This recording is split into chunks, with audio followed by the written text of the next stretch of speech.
Okay, if I can get everybody's attention real quick. Be louder than that. That's as loud as I can get. If I can get everybody's attention real quick. So as we're kind of going through this class and we're talking about, can I get everybody's attention, please? So as we're walking through the class about women's and men's role in the Bible, there's something that I've shared in here several times that's real deep on my heart. I work with the Genesis Women's Shelter here, and I have for several years now. I'm on the board for the Hero program, which is just a men's auxiliary group. We're having a Heroes breakfast on February the 14th. So all I'm asking today is that if there's any men in here, because the problem of domestic violence, especially against women, is primarily 99% on us. It's on us guys. And I decided a long time ago that instead of being part of the problem, I want to be part of the solution. So if there's any man in here who would like to just come to this breakfast, it's just kind of a greeting thing. There's probably going to be close to 200 men there, and it's just an introductory. It's going to be on February the 14th on a Wednesday, and it's around, I think, 8 or 9 o'clock in the morning. So if you work, it might be kind of whatever. If you're interested, come see me after class. It's $25. I'll pay for your ticket. So if anybody has any interest in going and can go, come see me. Thank you. Okay. Good morning. Good morning. We have so much to cover today. So much. I have to start with a special announcement. As I announced when we were doing class in the sessions back in the fall, I've had a trip planned to Israel for this past summer, a study trip. And with the ongoing situation, even though certain things have improved, other things are still very problematic. We made the decision with the tour company that that trip wasn't possible. But the tour company said, you know what? They said there's another group in the Dallas area, not far from you, that has been planning a trip that they're honestly having a little bit of trouble getting enough people signed up for. And they said, what would you think about partnering with them and co-leading a trip? And I said, well, how's that going to work? You know, I've got a style and a way I do things, and is that going to fit? And, you know, 2 roosters in the yard, is that going to work? And so he said, why don't you go meet with them and talk about it? So I went and I met with this guy, and we hit it off really, really well. Very similar styles, very similar thoughts on different things. And so with that in mind, we decided that we will co-lead a trip. And that trip is covering the growth of the early church in Asia Minor, ancient Asia Minor, which is modern-day Turkey. What was also nice is that the dates are exactly the same as the trip that I was planning to Israel. In fact, it just leaves one day later.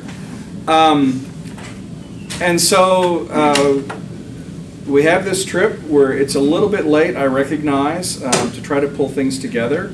But it's kind of fascinating to think about the fact that in Israel we talk about this small group of Jewish, honestly, boys that are charged to go into all the world. And how is it that this group of Jewish followers, largely uneducated,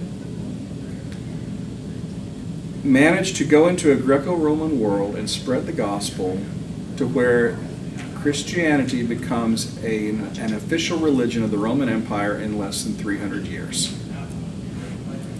How in the world did they do it?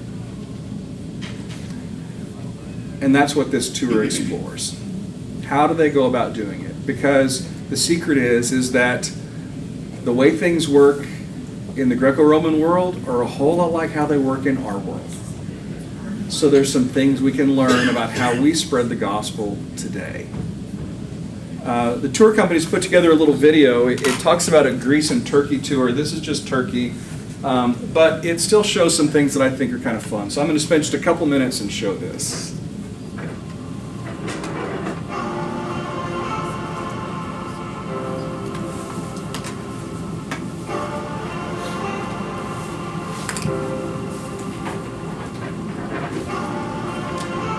It wasn't really ever on my bucket list. I actually saw the ad on Facebook to come to Turkey and immediately signed up. You read all this stuff in the Bible, but until you're actually there and you can see the land and you can see the cities and feel the way the wind blows and the flowers bloom and everything, it comes to life for you.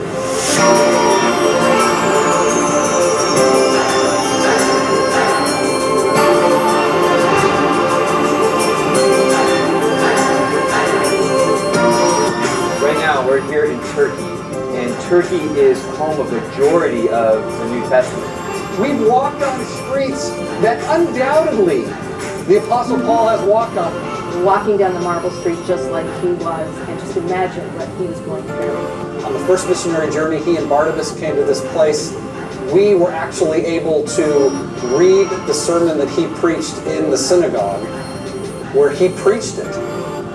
It's been interesting for me going just a little bit past the Bible into the formation of the early church and how the Christians lived together. For me, that's been very fascinating to kind of dive into that world, and Turkey's great for that. Such an ancient part of our Christian story.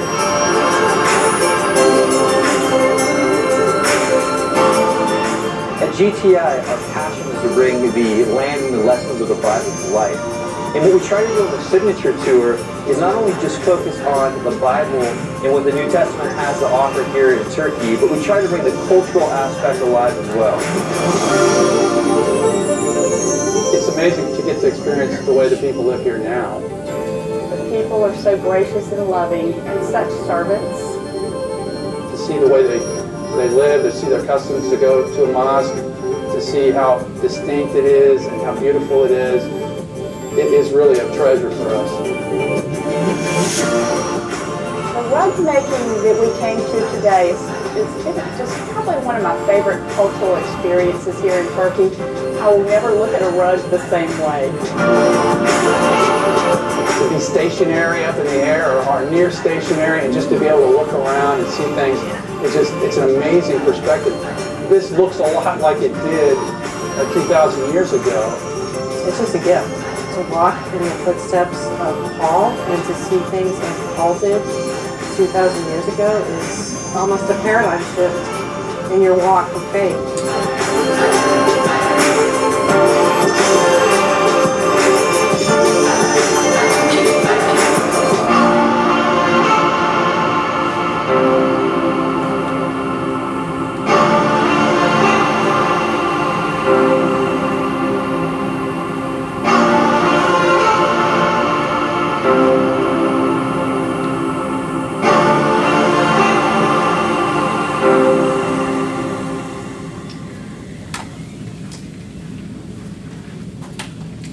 That's it for the plug.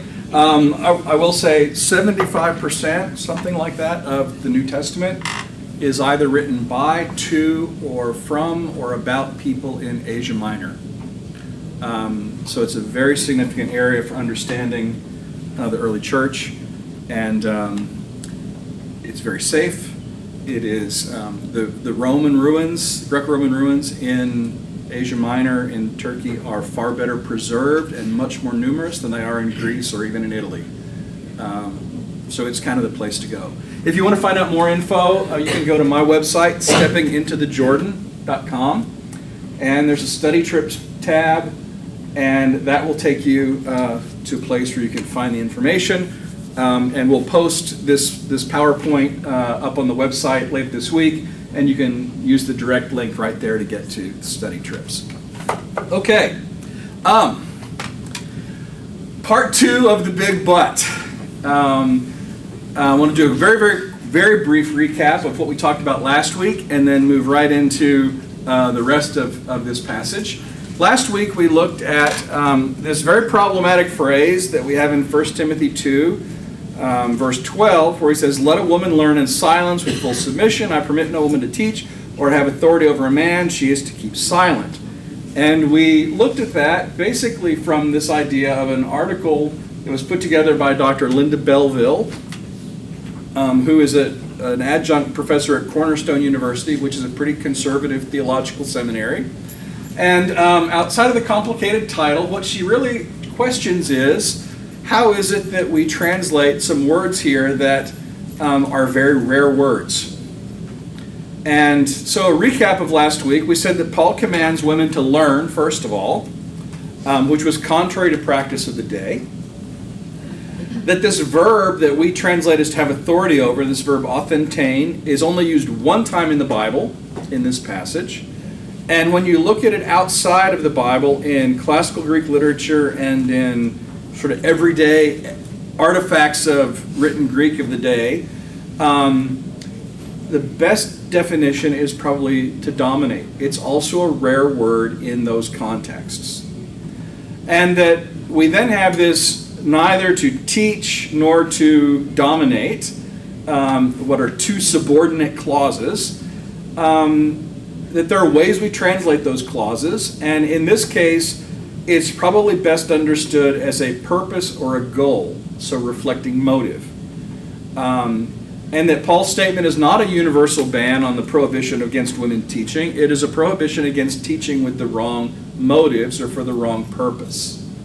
And so we were left with two possible options for how to translate this. One is, I do not permit a woman to teach a man in a domineering way, but to have a quiet demeanor. Or, because the word for woman and man also can mean husband or wife, another way to say it could be, I do not permit a wife to teach a husband in a domineering way, but to have a quiet demeanor. Which one is right? It's hard to say. It's hard to say. I opt for the first one because I think it fits with the general context of the passage, but I wouldn't want to bet my salary on it. So today we're going to look at the social context of 1 Timothy. Last week I avoided the social context completely. I wanted us to look at the grammar, the Greek. Today we're going to look at social context. And my first warning, whenever we look at social context, we need to understand we can never fully understand the social context of an ancient time. Okay? We just can't. We always bring our own baggage with us. Okay? But that doesn't mean we shouldn't try to see things through their eyes, recognizing that we may be limited in how we do it. Today, what I'm going to be talking about is mostly coming from this book by Dr. Sandra Glahn. She's a professor of media arts and worship at Dallas Theological Seminary. Again, very conservative, evangelical institution. And her research area is first century background of women, culture, gender, and the arts. And this book, Nobody's Mother, is about Artemis of the Ephesians in Antiquity and the New Testament. Fascinating, fascinating book. And she does a very, very careful study of some things we're going to kind of go through parts of today. And so we're going to look at the last half, these last couple bits about Paul, what seems to be his justification for what he says above it. For Adam was formed first, then Eve, and Adam was not deceived, but the woman was deceived and became a transgressor. Yet she will be saved through childbearing, provided they continue in faith and love and holiness with modesty. So, here's what we're going to look at today. We're going to look at a little bit about this cult of Artemis, and by cult I mean religion, of Artemis in Ephesus and its relationship to the city of Ephesus. We're going to look at how Paul references other deities in his letters. There is a small translation challenge in this section we're going to talk about. And then we're going to have to do a little bit of speculation on the social challenges facing the church in Ephesus. So, one thing that we don't talk about a lot, but is worthwhile knowing, is that when we look at chapters and verses as we know them in our Bibles, those were not put in there until the 1400s. Okay? they're not part of the original text. They were added later for referenceability. Furthermore, in Greek nor in Hebrew do we have punctuation like we have in English. Okay? So that raises a couple of questions. How do we know where sentences begin and where they end? And how do we know where paragraphs begin and end? Without the kind of punctuation marks that we see in our Bible, how do we know these things? How do we know where to split the text? Any ideas? They didn't have the spacing either. Oh, good. Yes, I haven't gotten into that. In Greek especially, there's not even spacing. It's like, and guess what? They even will break words going to the next line. And sometimes it's like this. It's in, you know how we go like left to right, left to right, left to right. Hebrew goes right to left, right to left, right to left. Sometimes they'll go like this, okay? And sometimes they'll go right to left or left to right. And if it's in the middle of a word and they've run out of space as they're marking or chiseling, well, that next letter goes on the next line. Okay? So sometimes we get grammatical clues. One thing nice about Hebrew is that it breaks things into clauses. And it uses it by using the word or the symbol and. And so if you were to read it like it's written, it's this and this and this and this. But sometimes that and can be but, depending on word order. So sometimes there are grammatical clues as to how things get broken. And sometimes we need to break up expressions into sentences even when they don't exist in the original context. And I've got a good example. I'm not going to read it for the sake of time, but this is my Greek New Testament. Romans chapter 1. Okay. Look at this on your own, but verses 1 through 7 in the Greek is one sentence. It's a run-on sentence. Paul is famous for his run-on sentences. Okay? So, 7 verses, all one sentence, and in English it's in multiple sentences, right? Because they're trying to break up the thoughts. But for Paul, it's one big long sentence. Okay? Sometimes context can help us. And sometimes we find in ancient manuscripts, we see little annotations that will mark, okay, here's where the new paragraph starts. Okay? We don't have it consistently, but sometimes where you break a paragraph really is the interpreter's choice. Where does he think one line of thought ends and another begins? And we'll see an example of this later on. And we need to remember that chapters, verses, and sentence and paragraph breaks are not part of the quote-unquote inspired text. Okay? They're added very, very late. Okay? So, keep that in the back of your mind. Now we're going to look at Artemis of the Ephesians. This is a statue of Artemis. This is from the museum in Ephesus. What do you notice about her? Looks like she has a bunch of eggs. Oh, okay. She's got a bunch of something around here. Okay. What do we know about Artemis? Anybody know anything about Artemis? Fertility god. Oh. So, how do we know that? Because of her eggs. Okay. So there's this idea, this general idea, and it's fairly common around that Artemis was a fertility goddess. And the idea being, well, then you see all those things, well, that's just multiple breasts. We're going to look carefully at that because that's one of the things Glahn does very, very well, is she goes through and she looks at all of the evidence, all the literary evidence around this, and compares it with what some modern interpreters say to see if there's any distinction. And so let's look at Artemis in literature, ancient literature. She is the daughter of Zeus and his lover Leto. She has a twin brother, Apollo. Artemis was born first. And because the gods tend to be born fully formed, she's present with her mother while her mother is giving birth to Apollo. And apparently it was a fairly rough pregnancy. And needless to say that Zeus's wife, Hera, has it out for these kids because they're not hers. Okay? And there's a whole lot of stories around Artemis and Apollo that I'm not going to go into. But for the sake of just what she's known for, she's known as a queen of the wild beasts. She is a huntress, known as being an archer. She is an eternal virgin goddess. Apparently the only male she was ever attracted to was Orion. And after he died, she had no interest in other men or male gods.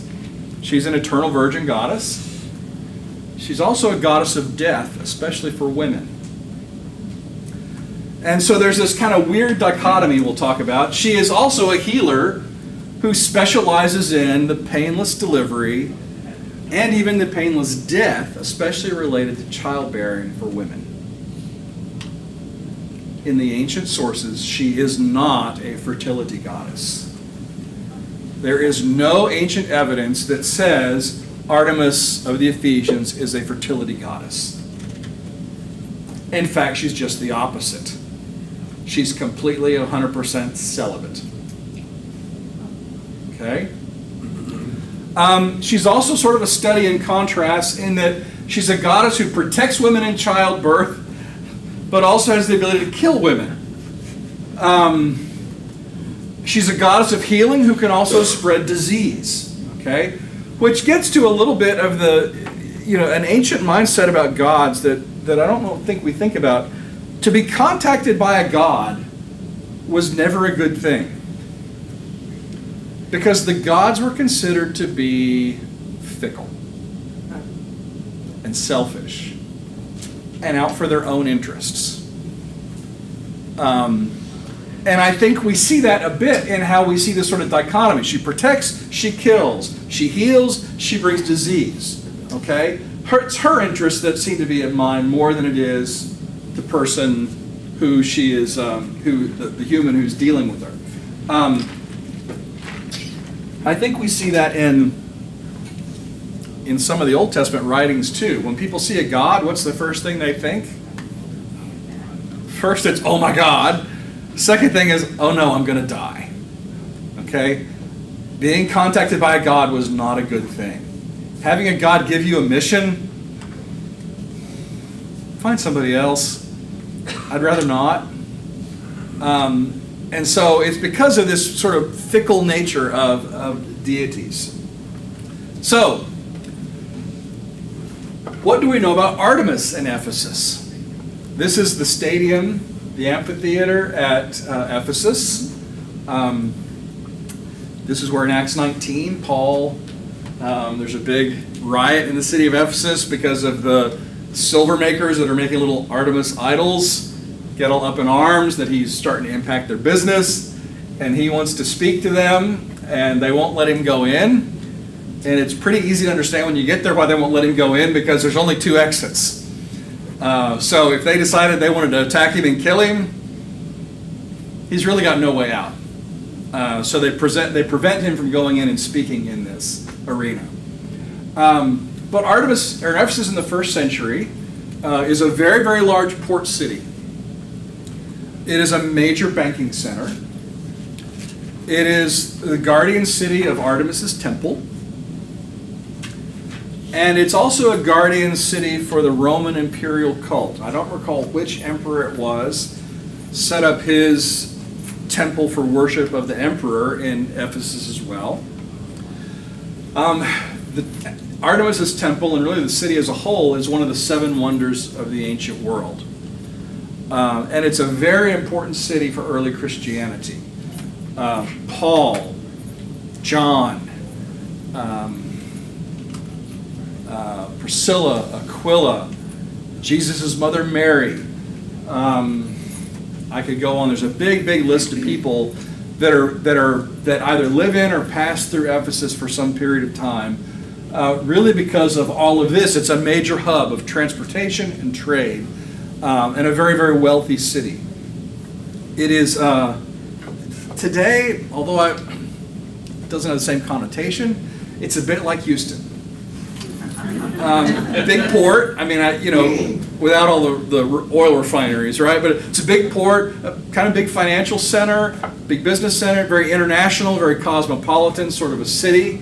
I think that's kind of a good way to look at it. Well, Ephesus has some origin stories. Where did the city come from? How did it get its start? And one of those origin stories is that Ephesus was founded by the Amazons. Who are the Amazons? Giant religious leaders, warriors. Warrior women. Okay?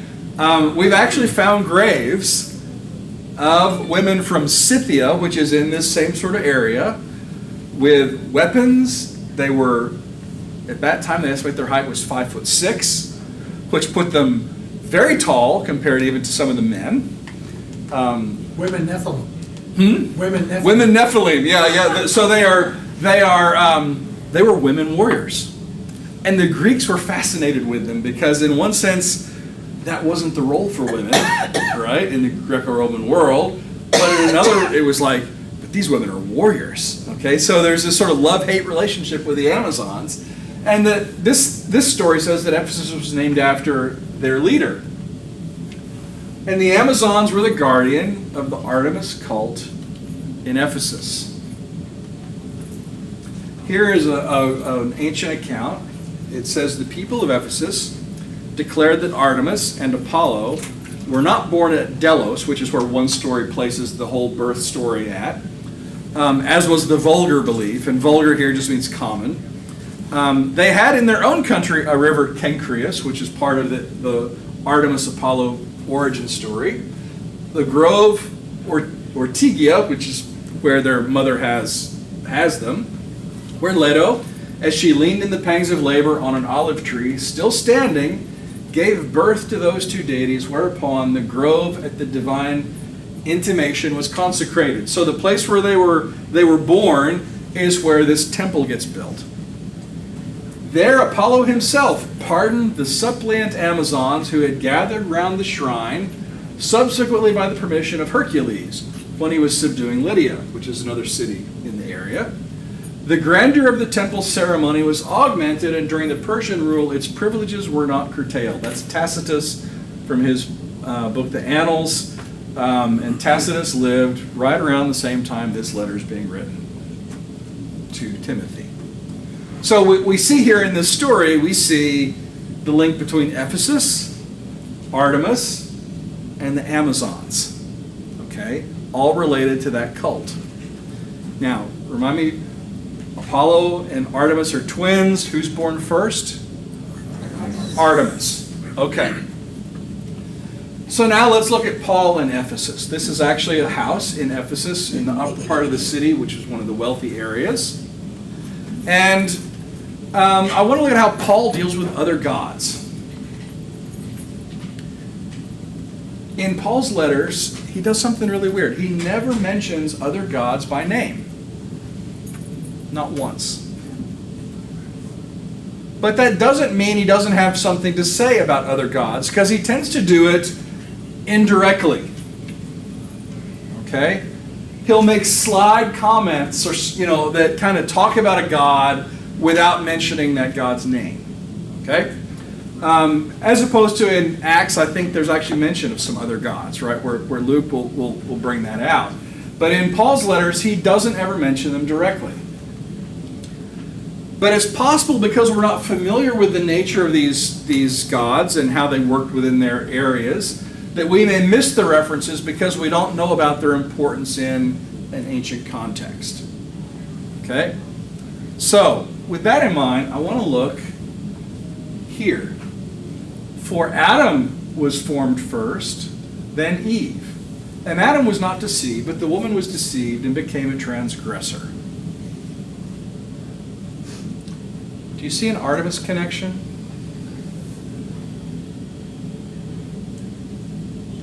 What is it? Artemis was first, and she's second. Oh. Eve is second here. Artemis was formed first, Apollo second. Okay? And Paul seems to flip that. He says, hey, but Adam was formed first, and then Eve. We'll talk about the next statement in a minute. But I want to ask, is Paul mandating hierarchy here?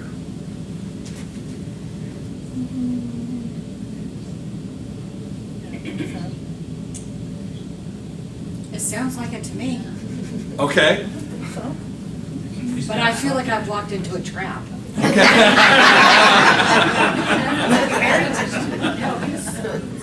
Did I hear another It's comment? got something to do with the prior statement. This is his proof, if you will, Okay. of what he said before. Okay.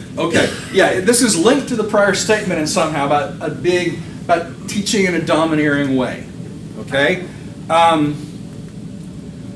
Let's look at what I think is happening here, and we'll look at some other examples that I think will help back this up.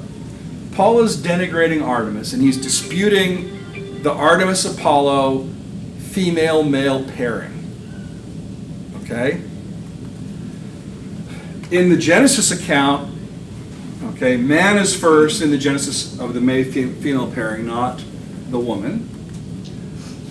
And then he's kind of saying, even the man was not deceived. I think what Paul is doing is he's using the Genesis narrative to counter a local competing narrative about Artemis and the superiority of Artemis and her temple in the city of Ephesus. And in a couple of weeks, we're going to look at this created order argument. Okay? That Adam was created first. And does that imply that Adam has a authority because of where he's created first? I want you to think about that for a minute. If that's really true, then where is Adam in the overall created order? He's not at the top. Okay? That would put the sun, the plants, the moon, the animals, all above, The water, the earth. everything above Adam. And the only thing under Adam? Eve. Well, then the other argument goes, oh, but he's created last. Well, is he created last? No, the woman's created last. Okay? So the created order arguments don't hold water, depending on either way that you want to use it. But we're going to look at that for a minute. I don't think Paul's using a created order argument, because here's what he says in other places. This is 1 Corinthians. He says, nevertheless, in the Lord, woman is not independent of man, or man independent of woman. For just as woman came from man, so man comes through woman. But all things come from God. Okay? Or he goes on to say, but I am afraid that as the serpent deceived Eve by its cunning, your thoughts will be led astray from a sincere and pure devotion to Christ. Okay, who is the your thoughts here? Is it just women? It's the Christians, It's everybody. Okay? Paul is talking to men and women. So I don't think that Paul is making a statement about Adam and Eve in terms of hierarchy being related to why a woman can't teach. Because here he says, he uses the example of Eve being deceived to say, all of your thoughts are being led astray. Okay? And before he says there's no difference in men and women. All are created by God. So I think what he's doing here is that deception, first of all, is not about biology or state of being. One is not more prone to deception than the other. What I think he's doing is he's getting at some sort of a statement or some sort of an origin around Artemis and Artemis's birth versus Apollo as it relates to God's story of Adam and Eve in creation. And that the deception is just part of that overall story. But the really weird one is about the childbearing. And I want you to notice something. He says, yet she will be saved through childbearing, provided they continue in faith and love and holiness with modesty. Do you see a grammatical problem?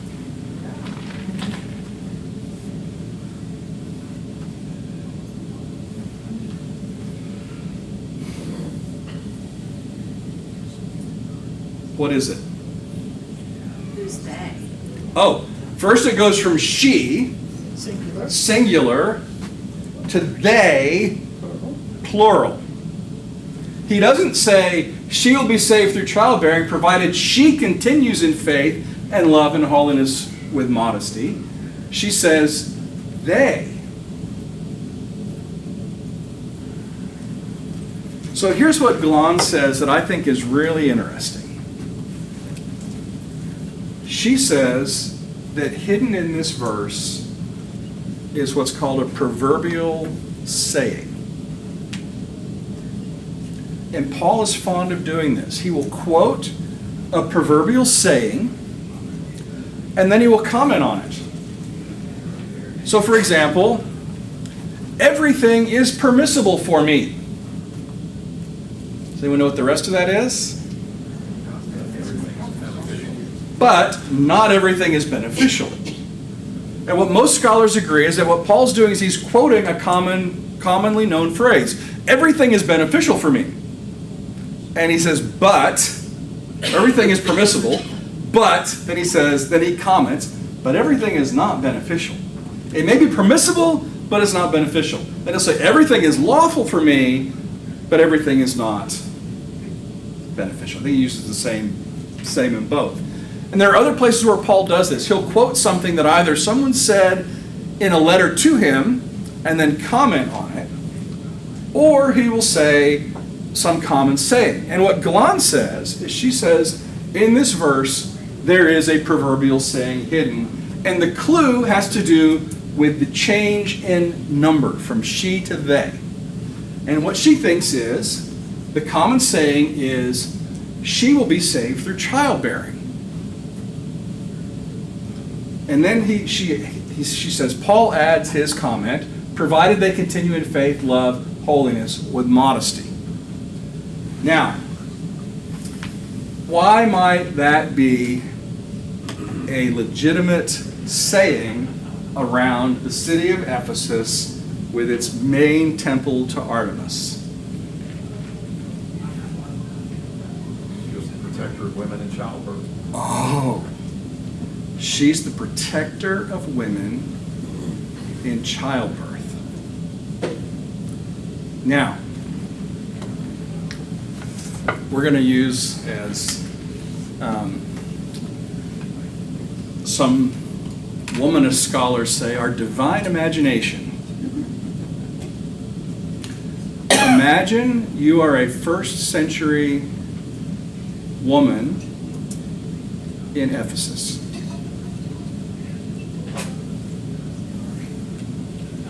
You have a couple of kids, and incidentally, within the Greco-Roman Empire, Caesar Augustus, not too long before, realized that the number of highborn and upper-class people was declining versus the slave population. So he issued an edict that gave certain benefits and privileges to women and families that had more than 3 children. And so, assume you're this woman, you've had some children. You have, since your last child was born, you have become a Christian. And you're pregnant again. And in the past, you would go to the temple of Artemis to offer sacrifices to protect you during the birth of your children. Because, let's face it, in an ancient world, death during childbirth is a big, big issue. But now you're a Christian. And you can't go to Artemis. Or worse, Perhaps you're not fully convinced that, Artemis isn't real. Perhaps you think, well, I worship this God and, his Messiah, Jesus Christ, but maybe Artemis is going to be ticked.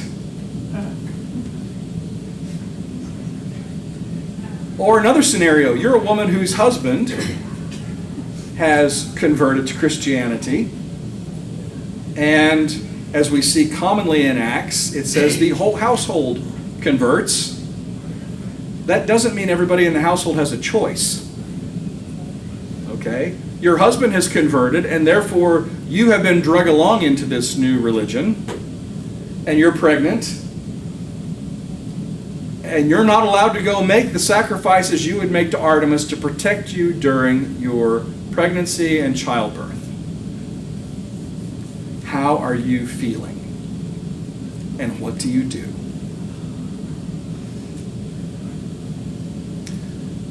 And so what Glahn says she thinks Paul is doing is Paul is dealing with an immediate issue in that church of women who have had to leave that Artemis cult either voluntarily or because of their husbands, who are now pregnant, who are worried about what's going to happen to them without the protection of Artemis during childbearing.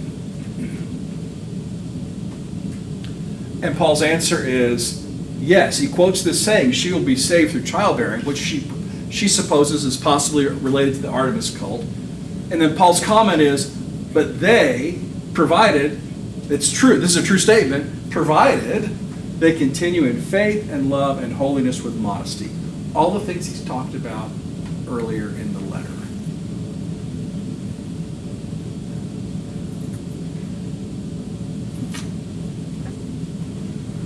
Is that a pretty good translation from the Greek? Yes, it is. Yeah. And incidentally, that will be saved. Okay, she will be saved. Whenever will be saved shows up in Greek, it's always talking about either eternal salvation or physical deliverance, physical salvation. So what Glahn suggests is that perhaps a better way to examine this, I'm sorry, there's one other issue that leads into this. And that is, if you look at 3:1, 1 Timothy 3:1, it says, the saying is sure, or the saying is faithful. And in most of our Bibles, if you look at it, it puts that statement with what follows after it. Something about, someone desiring to be an elder or a deacon. But her argument is, in context, if this is a saying, a common saying, then this statement fits here and not with what's below it. And incidentally, when Paul does that, he uses that phrase a lot. Sometimes he puts it before the statement, sometimes he puts it after. Okay? And Glahn notes that some translations move this to the end of the paragraph to be not part of the next paragraph. So, how does this relate to childbearing and Artemis? Okay, perhaps the better reading is delivered through childbirth or during childbirth. We've talked about how she's the aid to women during childbirth. This was a real issue in the ancient world. And so what I think is happening is that Paul is quoting a saying possibly related to Artemis to reassure Christian women that they're still protected in childbirth even though they're no longer worshiping Artemis. So if we put all this together, let's go back to the beginning and we'll add 3:1 to the end. I desire then that in every place the men should pray lifting up holy hands without anger or argument. Okay, we see anger and argument on the part of the men as being an issue here.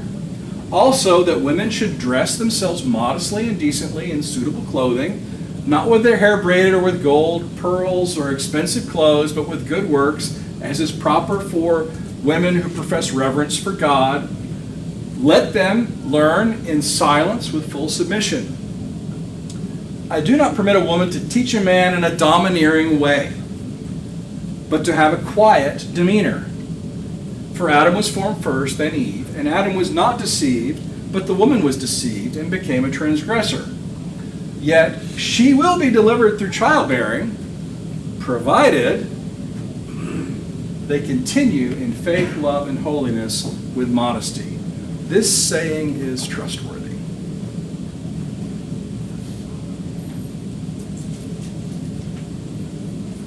I think that's what Paul's saying.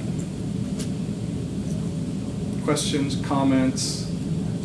So if the man and woman could have been translated husband and wife, would they there be the wife and the husband? Could the they be, oh, possibly, yes. Yeah, possibly. Are you saying that the verse about let a woman learn silence with full submission is more of a, hey, let's let her learn? It's a command. It's a command, yes. She must learn. Because in the past, women were not necessarily. That's a cultural, we talked about that last week, right? That's a cultural flip. That was not common practice. Paul's deviating from that common practice by saying, no, they need to learn. Let them learn. But in silence, they can't ask questions. No, I think that's probably too strict of a reading of, yeah, how they can learn.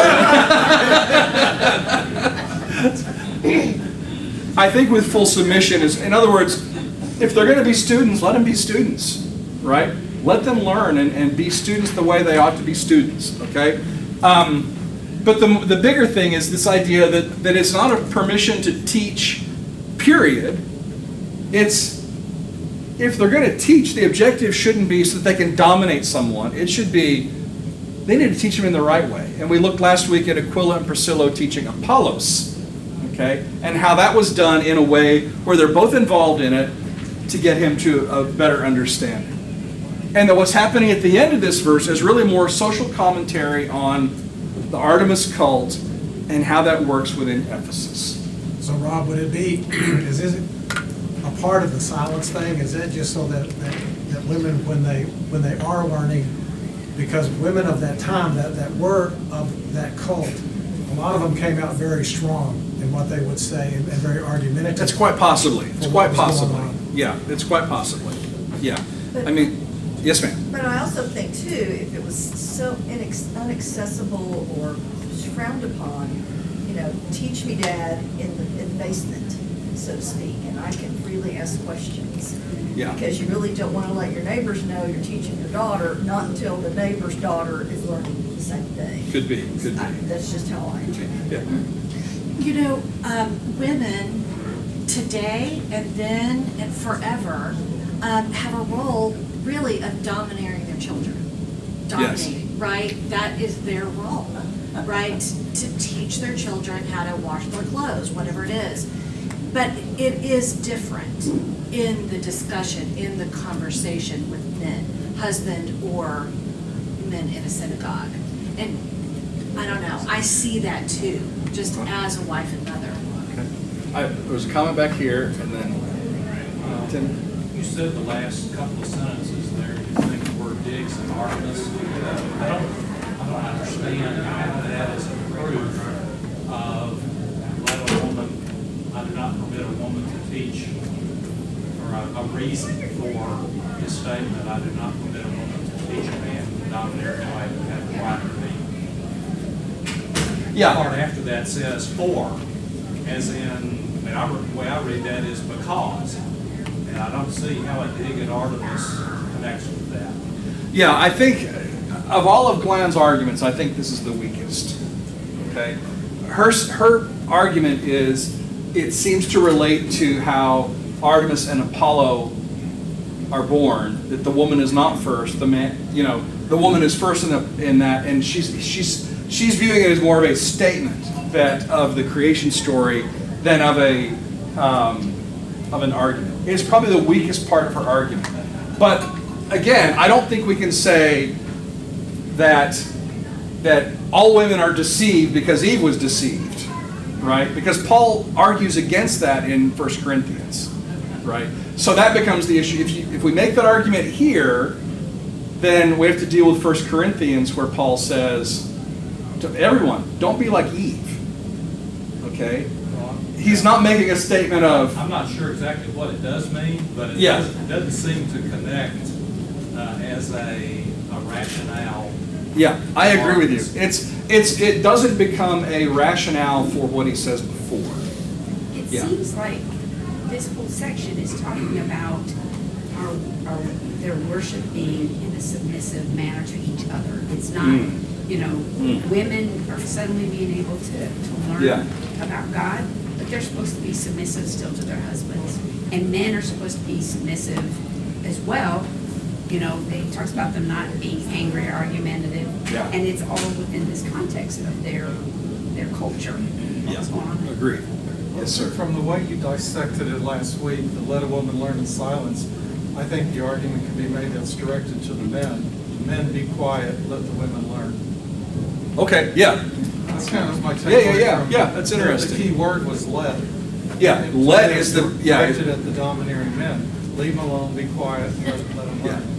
Okay, good. Yes, ma'am. Wouldn't they also be learning from the woman, because the woman is an amazing creature that gives birth to life?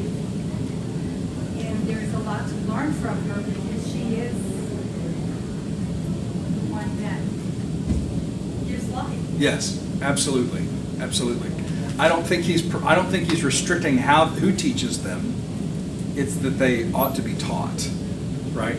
And he's not prohibiting them from teaching either. Just the meaning or the purpose behind their teaching. I would argue it apply to men too. Men don't teach for the purpose of dominating or domineering someone, right? Nobody should do that. Did I see another hand? That was what I was gonna say. Correct me if I'm wrong, because I haven't looked at the creation story in a while, but the serpent deceived Eve. She took the fruit and ate of it, and she saw that it was good. She gave it to Adam, who was there with him. With her, yes. Was he not culpable in that fall also, or am I missing something? Yeah, so we saw the one passage where Paul blames Eve. Don't be deceived like Eve. In Romans, what does Paul say? For sin entered the world through one man, not woman, man. Okay, and so salvation comes through one man. Okay? Paul will use the creation story to argue whatever he wants to argue, and he'll flip his argument to make it work. He does that all the time. Tim, did you have another question? It was a comment. Okay. That, yes, it seems like a man shouldn't dominate or teach in a domineering way either. That's not what Paul said. He said, I don't forbid a woman to do that. And there must be some reason he said that and not just said to all people. Yeah. I think there is. And I think there's a cultural reason that we're going to talk about in future lessons about the household code. Okay? Paul does not violate massively the culture of his day. He's a product of the culture of his day. Okay? He will critique slavery, but he doesn't tell slaves to quit being slaves. Okay? He will critique patriarchy, but he doesn't get away with patriarchy. Does that make sense?